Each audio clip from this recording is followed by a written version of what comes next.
Hi everyone, good afternoon. It's sad that I could not join you live today. So I'm being with you right now through a recorded video, but I'm hoping that we could still do communication, of course, at least through email. I'm showing my email later, so if you have some queries or some feedbacks about this short presentation, I would appreciate it, of course. So first and foremost, I would like to extend in a special way my gratitude to the organizers of this gathering, this webinar, this seminar, whatever you call it. So thank you so much for the invitation. And it's heartwarming for me and for our institution to be able to share our humble initiatives. You see, our school is very young. We're only a 13-year-old institution. So we're just enjoying our first year of our teenage years. So you will see that our initiatives are perhaps baby steps, small steps, but progressive, of course, right? And that is what is more important, right? So no matter how small they are, what is important is they are progressive, continuous, and developmental, of course. And so this afternoon, I will be presenting to you a very short timeline of the things that we have been doing in our institution, sorry. So our quest for peace, if I may say it that way, started in 2018. So we thought of celebrating the international days as recommended by the United Nations. The United Nations has been giving us so many important dates to celebrate, not just, of course, to have an activity, but through these celebrations, of course, we might be able to realize global concern. And one of the global concern that we all have is, of course, peace and the cessation of violence, hopefully, of course, while it is very impossible for us to uh, eradicate violence, but at least, of course, we have to deal with it well. So to do this, and to celebrate, of course, the International Day of Violence, we thought of organizing a seminar, of course. Of course, we're very new to peace, we're very new to nonviolence. The first step is to gather students and gather faculty in order for us to deepen our knowledge and understanding when it comes to peace and nonviolence. So, by the way, the International Day of Violence is celebrated every 2nd of October, and it coincides with the birthday of one of the most important personality when it comes to the promotion of nonviolence, no less than Mahatma Gandhi. So last October 2018, we invited, should I say, experts when it comes to peace, especially peace education.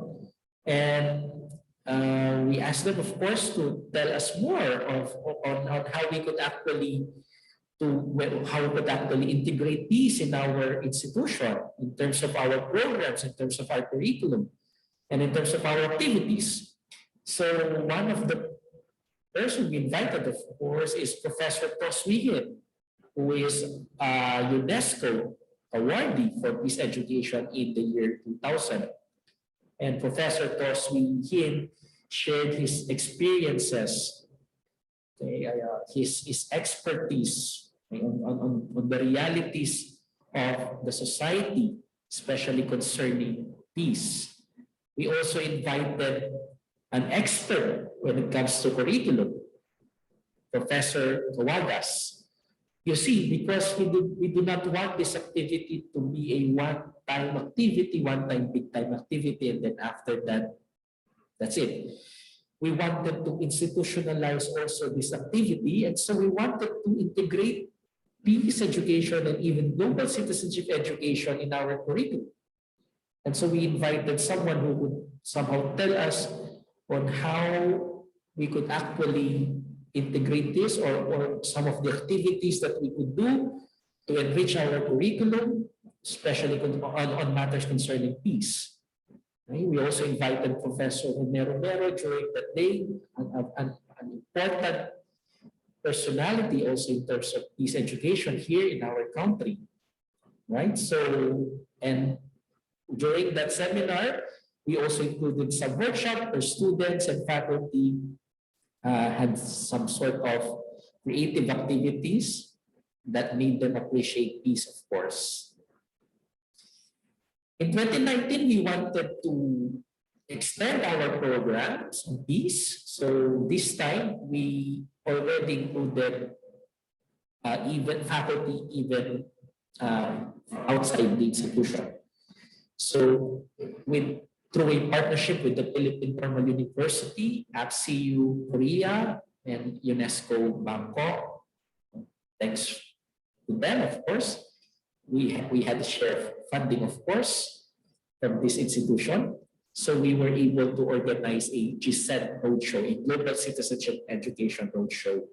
Of course, when we talk of global citizenship education, part of which is peace education, while we wanted to form students who are very nationalistic, we must never forget that we are first and foremost citizens of a larger community. We are first and foremost citizens of a global community. And to be able to live together, despite of our differences, we need, of course, to be educated with peace. How do we harmonize ourselves amidst diversity, amidst differences?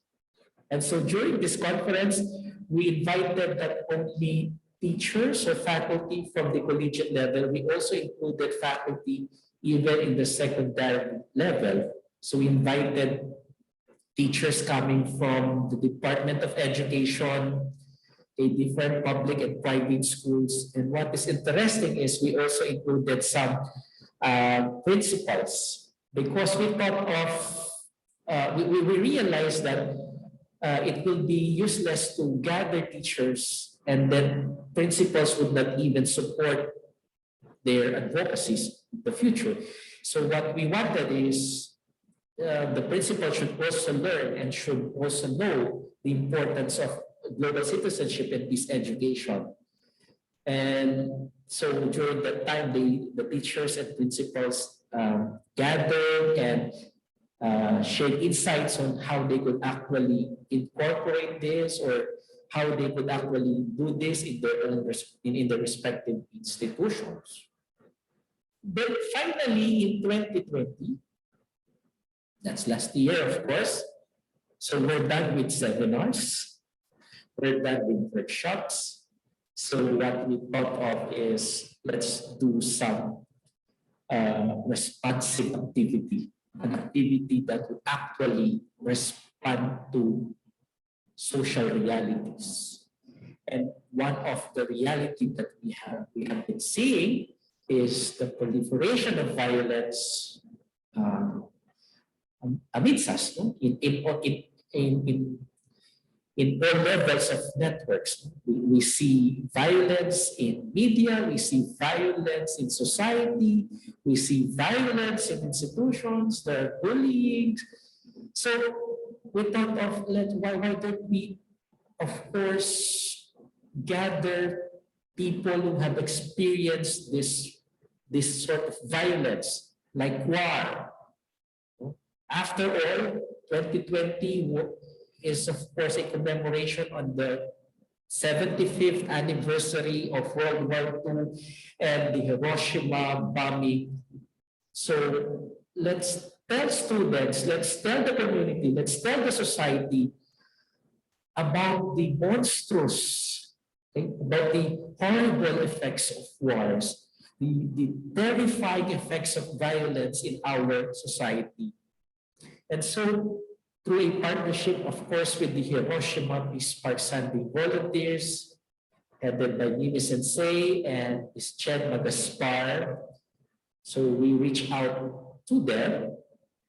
We got to know them because of their book, okay? A book for children that talked about the experience of a survivor of the atomic bombing in Hiroshima, Mr. Kuniko Iida. So we discussed, we planned, and then finally on September 21, which is the International Day of Peace, we held a virtual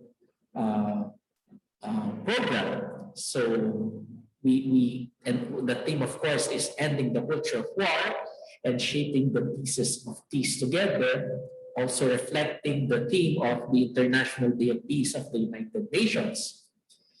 So what is interesting during that event is we saw face-to-face, list through virtual technology, the person behind, the person that they were actually talking about in their book, Mr. Kuniko Iida, the actual survivor. And it was, of course,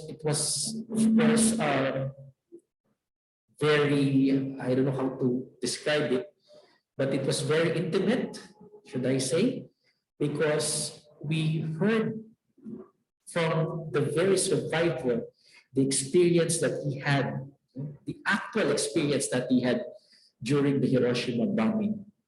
And if only we could hear the story, we would realize that we would not want another war again. And precisely, that is the very objective of this webinar, this program, in order to encourage people to join forces in calling the attention of leaders, calling the attention of key figures of our society to help us end the culture of war, especially the continuous crafting of weapons of mass destruction, which are, of course, threat to all of us. We are still living in a very dangerous world because of these weapons. And the event was also graced by the mayor of Hiroshima through a message, of course.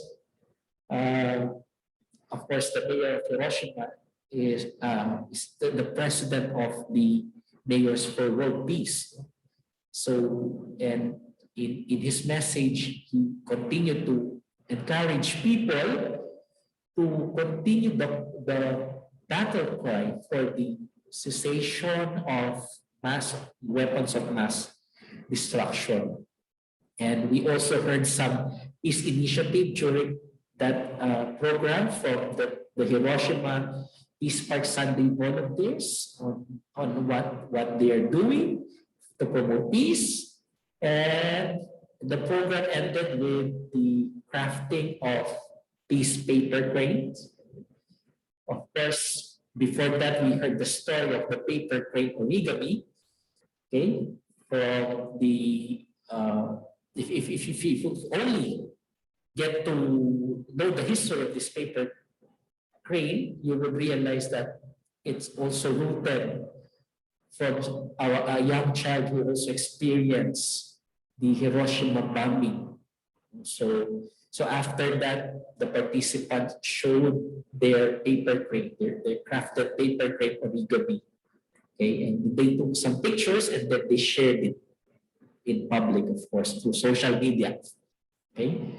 We also invited during that days, September 21, 2020, in the afternoon, we also invited an expert on A-bomb, a legacy story or teller, because there are some licensed story tellers of the Hiroshima bombing survivors. So we invited Mr. Naoko Okimoto, a licensed A-bomb story reteller. So, and during that webinar, she also shared the different horrible effects of the bombings, not only concerning the death of people, but even the post effect of this bombing that included diseases, that included poverty and others. Also, last year, we were part of our advocacy is that we were able to convince our city mayor to be members of the City Mayors for World Peace. Okay, so we're joining more than 7,000 city mayors calling the global leaders, okay, to partake in the call to abolish the creation and crafting of weapons of massive destruction, and hopefully to resolve all conflicts peacefully as much as possible, because nobody wins a war. So, and we're very thankful for our city mayor, because he saw the need to be one with other mayors, with other cities. If only we would like, of course, to have a sustainable and progressive and true progressive societies. Right? All right. This year we are also, so 2021, this year we are also doing a summer program. Okay? So this summer program is called the Babalakad Hiroshima Cities of Peace Summer Program. So this is open to our students. So I think this is a 10 Saturday program where students are actually able to learn Japanese culture. And one of the most important culture that students will learn, of course, is respect for diversity, appreciating other culture, and of course, the value of peace. So every Saturday for 2 hours, our students who are enrolled in this course gather and get to learn more about respect for diversity and appreciating other culture and peace. And students are also able to interact with other students, with other nationalities, so that they also learn how to, share stories, mingle with them, etc. Other activities that we do here in our institution and in our city. So every year we also hold the peace ceremonies. Okay, here in one of our parks in the city, we have a park here called the Goddess of Peace Shrine, located in Clarkfield. Of course, Clarkfield, majority of the area of Clarkfield is within the jurisdiction of Mabalacat City. So most of the significant areas here of Clark are addressed to Mabalacat City. They have the address of Mabalacat City, I mean. Okay, so one of the most important parks that we have here is the Goddess of Peace Shrine, located at Lily Hill Park.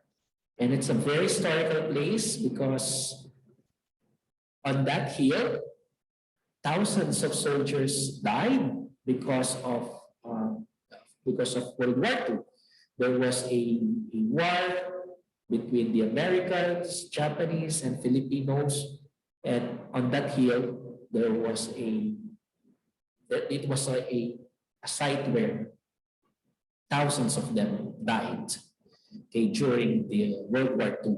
And so we do not want another World War II. So every year, in partnership with Japanese religious leaders and Japanese advocates for peace, we gather here, the Goddess of Peace Shrine, every October, okay, but not this year because of pandemic.